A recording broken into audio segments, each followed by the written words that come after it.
सुबह सुबह जब खिड़की खोलू बाजू वाली मैना बोले, सुबह सुबह जब खिड़की खोलू बाजू वाली मैना बोल, सचिन खेळतोय बघ ना 100 वर, ए 100 वर सचिन खेळतोय बघ ना 100 वर, ए 100 वर सचिन खेळतोय बघ ना काय बघ ना.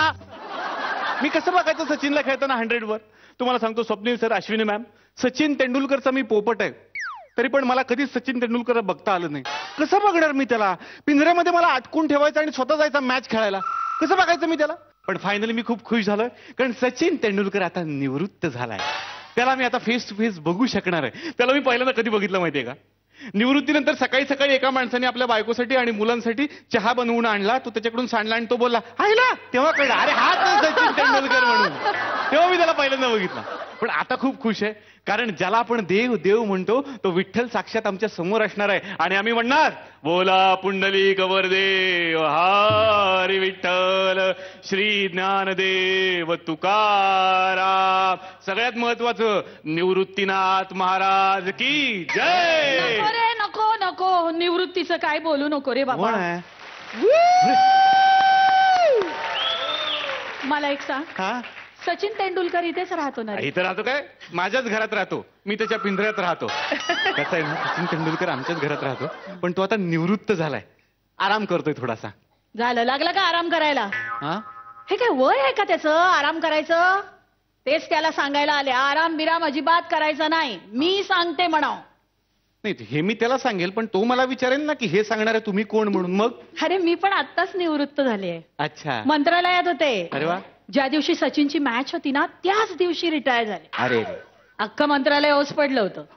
सगळे मेले तिकडे वानखेडे स्टेडियमवर. हो. जाऊ दे, बिचाऱ्यांनी खूप सेवा केली आहे रे देशाची. तुम्ही पण देशाची खूप सेवा केली असेलच ना? नाही रे, मला देशाची सेवा करायची संधीच मिळाली नाही. का? मंत्रालयात होते ना. अहो पण मंत्रालयात राहून सुद्धा देशाची सेवा करता येतेच की. नाही रे, वेळ कुठे होता रे, किती बिझी आम्ही. केवढ्या ते हिशोब, केवढ्या त्या फायली, केवढ्या त्या नोंदी, दिवस रात्र नुसतं काम काम आणि काम. बघा, तुम्हीच म्हणताय दिवस रात्र नुसतं काम काम आणि म्हणताय देशासाठी मी काय केलं म्हणून. अरे सिंचन विभागात होते ना. मी तरी काय बोलणार म्हणून. बरं, तुला सचिन भेटतो ना रोज? त्याला माझा एक निरोप देशील? नक्की देणार. म्हणा त्या निवृत्तीचं वगैरे फार काही मनावर घेऊ नकोस. काय घरात एकटं राहायला म्हणजे घर खायला उठतं. उगाच आपल्या हातात बॅट घेऊन घराच्या सोफ्यापासून टीव्ही पर्यंत धावावंसं वाटेल त्याला. तसं काही नको म्हणा करू. नाही, ते बरोबर आहे, पण तो सचिन तेंडुलकर आहे, सगळा वेळ तो आता घरच्यांच्यासाठी देणार आहे. हे नुसतं सांगायला असतं रे. अरे महिनोन महिने कामासाठी बाहेरगावी राहणारी मंडळी ही अचानक घरी राहायला लागली की चिडचिडी होतात. आता त्याची बायको ती अंजली मराठी नाहीये ना. हा अचानक जर तिला म्हणायला लागला तुला मालवणी जेवणच जमत नाही, काय करेल रे बिचारा. ते पण बरोबर आहे. आणि मग त्याला म्हणो उगाच वेळ आहे म्हणून मुलांचा अभ्यास बिभ्यास घेत बसू नकोस. काय त्याच्या वेळची 10वी आणि आत्ताची 10वी जमीन आसमानाचं अंतर आहे म्हणाव. उगाच चांगला बाप व्हायच्या नादात त्या लेकरांचं नुकसान नको रे व्हायला. तुम्ही बोलताय ते सगळं बरोबर आहे, पण तो सचिन तेंडुलकर आहे, त्यानं आयुष्याचं नियोजन केलंय सगळं. काही नाही, काही जमत नाहीये लोकांना नियोजन वगैरे करायला. ही सगळी मंडळी ना कामं उरकायच्या मागे असतात. आता आम्ही बघ कसे सरकारी नोकर, 30 वर्ष नोकरी, 30 धरणं पुन्हा पुन्हा बांधतोय आणि पुढची 30 वर्ष बांधत राहणार. म्हणजे आमच्या मागून येणाऱ्या मंडळींच्या कामाची सोय करून ठेवावी लागते. वा वा वा. याचं तसं नाही ना, याचे सगळे रेकॉर्ड करून झाले. याच्या मागून येणाऱ्या खेळाडू मंडळींनी नुसती हजेरी लावली तरी सुद्धा चालेल. कुठच्याही देशाला याचा रेकॉर्ड मोडणं शक्य नाही. पण तरी सुद्धा तुम्हाला असं का वाटतं की सचिननी काहीच नियोजन केलं नसेल म्हणून? अरे मला माहितीये ना, मी आत्ताच झाले ना निवृत्त. खूप कंटाळवाणा जातो रे वेळ.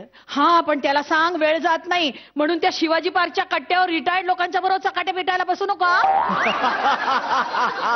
एक जण कोणी धड बोलत नाही.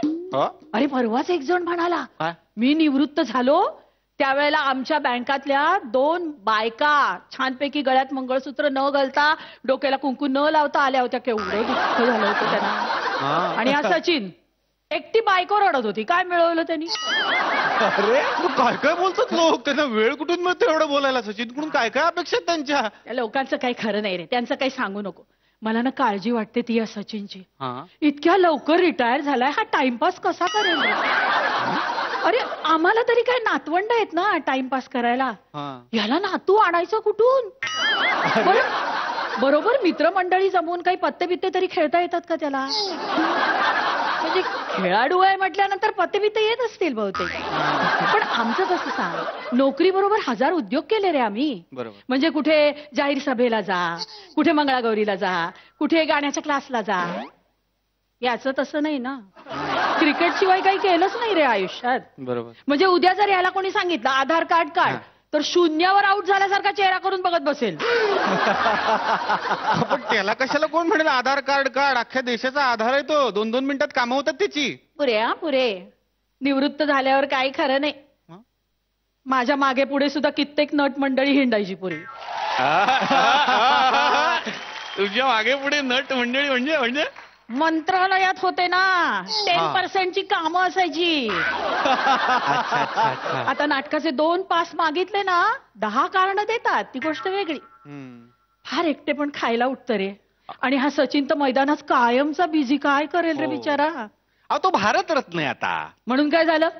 मराठी पिक्चर अगदी ऑस्कर साठी नॉमिनेट झालं तरी सुद्धा थिएटर मिळण्याच्या चिंता असतातच ना. नाही प्रत्येकाच्या समस्या ज्याच्या त्याच्याकडे त्या वेगळ्याच.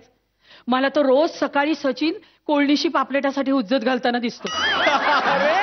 आणि ती आणखीन म्हणते त्याला, बाबा रे पांढऱ्या पाण्याचा आहे तो, काय शेन वॉनचं बॉलिंग आहे का गॅरंटी नसायला? नाही हे खरं होईल सुद्धा, कारण तो बिचारा किती साधा आहे मराठी माणूस आपला. आणि तसा साधा राहू दे रे बाबा. त्याच्याकडे एकच प्रार्थना आहे, इतक्या जाहिराती केल्यास ना म्हणाव, आता एकच जाहिरात आणखी कर आणि सगळ्या आईबापांना अगदी हात जोडून विनंती कर, म्हणावं जबरदस्तीनं आपल्या मुलाला सचिन तेंडुलकर बनवू नका. वाह वाह. त्याला जयंत नारळीकर होऊ द्यात, त्याला नाना पाटेकर होऊ द्यात, त्याला यशवंतराव चव्हाण होऊ द्यात, पण त्याला व्हायचंय ते त्याला होऊ द्यात. वाह. काय देशासाठी खेळायला 11च खेळाडू लागतात, पण देश घडवण्यासाठी 11 कोटी शास्त्रज्ञ कमी पडतात. वाह वाह वाह. नाही हे मात्र तुमचं बरोबर आहे. हा निरोप मी सचिनला नक्की देईन. नक्की सांग. आणि हो त्याला म्हणावं नंतर तुला काय ती क्रिकेटची अकॅडमी वगैरे काढायची ती काढ, पण जागेची अडचण आहे. हा उगाच राजकारणांच्या वगैरे फंदात पडायचं नाही. मग तुम्ही मदत करा ना, तुम्ही मंत्रालयात कामाला होतात ना. अरे म्हणूनच तर सांगते आता जागेची अडचण आहे. अरे काय विचारू नकोस, जमिनीचे असे घोळ घालून ठेवलेत ना या सगळ्या लोकांनी. तोंड लपवायला सुद्धा या राजकारणी लोकांकडे जागा शिल्लक नाही. कुठून देणार याला जागा? आणि खरं सांगू का सचिन, तुझी जागा ना आमच्या सगळ्यांच्या इथे आहे, आमच्या सगळ्यांच्या हृदयात. तशीच कायम ठेव बाबा. चल बाबा, क्लबात जायची वेळ झाली. आता क्रिकेट क्लबात जाणार तुम्ही? आता कुठली क्रिकेट खेळते? अरे मंत्रालयात त्या सगळ्या रिटायर्ड लोकांचा क्लब काढलाय, तिथे चालले. ओके. माझा निरोप सांगा. नक्की नक्की सचिनला मी सांगेन. बघितलं, सचिन तेंडुलकर असो किंवा मंत्रालयातली रिटायर झालेली बाई, रिटायरमेंट नंतरच्या आयुष्याचं सगळ्यांनाच टेन्शन असतं. आणि सगळ्यांच्या मनात आता एकच विचार चाललेला असेल की फुबाई फूच्या फिनाले नंतर काय. बरोबर आहे का तुषार? टेन्शन दिसतंय. वाजव आता. स्मिता तळवळकर यांच्यासाठी झालं पाहिजे.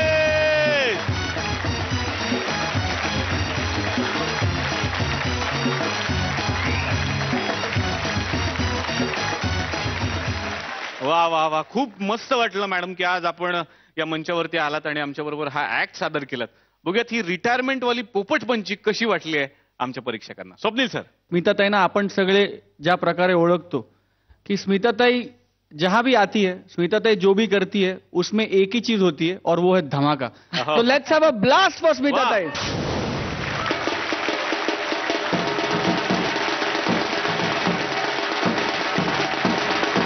स्मिताताई, तुमचं आमच्या परिवारामध्ये मनपूर्वक स्वागत. आणि आमचं सौभाग्य आहे की आज तुम्ही या परिवारात सामील झालात, त्याचा एक हिस्सा झालात आणि आमचा सगळ्यांचा मान वाढवलात. त्याबद्दल तुमचे मनपूर्वक आभार स्मिताताई. मनापासून धन्यवाद. आणि मला खूप आनंद वाटला, कारण याला जो काही एक पूर्ण विषयाला जो एक सोशल रेलेव्हन्स आहे आणि जी काही एक सामाजिक भान आहे, त्याच्यामुळे मला स्पेशली हा पोपटपंची हा प्रकार खूप आवडतो. आणि अरविंदचे सुद्धा मनापासून आभार की त्यांनी खूप चांगला लिहिला. सगळं तर आपल्या सगळ्यांच्या सामान्यांच्या मनातली ही गोष्ट आहे जी आपण सचिनकडे बोलून दाखवणार आहोत. मनातल्या मनात का होईना पण आपण बोलून दाखवतो. धन्यवाद. अश्विन मॅम. स्मिताताई, सर्वप्रथम वी ऑल लव्ह यू. आज ह्या फुबाई पूच्या मंचावरती तुम्ही आलात त्यामुळे थँक्यू सो मच. आणि फुबाई पूच्या या मंचावरती आज 2 दिग्गज ST असे त्यांची नावं आहेत. त्या आहेत स्मिता तळवलकर आणि त्यांनी एक हा स्किट सादर केला तो आहे सचिन तेंडुलकरसाठी. त्यामुळे आज ह्या दोघांच्यासाठी आपण जोरदार परत एकदा टाळ्या मारूया. थँक्यू. तुम्ही आता क्लबला चाललाय की नाही रिटायर्ड लोकांच्या, मग मी केक आणले ते घेऊन जाता का सगळ्यांसाठी.